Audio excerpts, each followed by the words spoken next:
Jésus, un homme libre. Un théologien français décédé aujourd'hui avait écrit jadis un remarquable petit livre intitulé « Jésus, homme libre ». J'aime ce titre, car d'une certaine manière, la liberté n'existe pas. Il n'existe que des hommes et des femmes plus ou moins libres. La liberté est toujours une liberté vécue. Jésus lui-même n'a pas donné d'enseignement philosophique sur la liberté. Il a vécu un homme libre et il a agi librement. Et il a dispensé un enseignement libérant pour ses interlocuteurs et ses disciples. La liberté, vous le savez, fait peur. Elle n'est pas vraiment aimée car elle malmène forcément les habitudes, les représentations, les hiérarchies de valeurs d'un milieu social ou d'une institution et même les normes religieuses, morales et donc éducatives. Aussi, lorsqu'on parle de liberté, vous l'aurez remarqué, commence-t-on généralement par en tracer les limites, donner des mises en garde, faire des avertissements.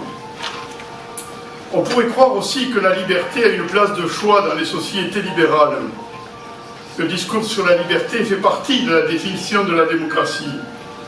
Mais les citoyennes n'échappent pas à de nombreuses restrictions et l'idéologie sécuritaire qui a redoublé d'intensité depuis le 11 septembre 2001 met en danger cette liberté. D'autre part, le pouvoir médiatique a la capacité d'imposer des représentations, des comportements, des habitus. Ça a rencontré beaucoup de contre-pouvoirs, un peu d'indignation parfois quand même. Les libertés fondamentales ne sont jamais pleinement garanties, y compris la liberté religieuse. Car la liberté religieuse est en plus la plus fragile de toutes. La liberté de Jésus a inquiété ses contemporains, au point que les responsables ont jugé plus utile de s'en débarrasser. Son sort fut comparable à celui de Socrate, contraint de boire la ciguë, accusé de détourner la jeunesse, quand il ne faisait que leur apprendre à penser librement. La liberté de Jésus inquiète toujours les institutions. Dans les frères Karamazov de Dostoïevski, le grand inquisiteur fait reproche à Jésus d'avoir donné aux hommes cette liberté. L'homme préfère la paix, je cite, et même la mort à la liberté. Il n'y a rien de plus séduisant pour l'homme, mais aussi de plus douloureux.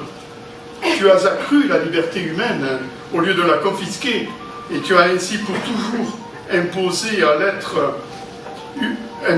l'être moral les affres de cette liberté.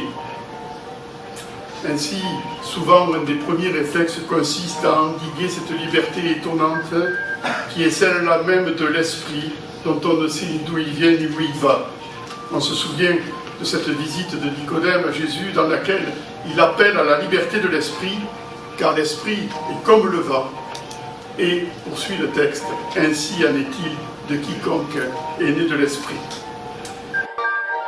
Je retiens 3 grandes libertés fondamentales qui marquent la vie de Jésus, mais elles ne sont pas exhaustives. Il est libre par rapport à sa famille, il est libre par rapport à la religion, et il est libre par rapport à la loi. Et naturellement, il propose ces chemins de liberté à ses disciples.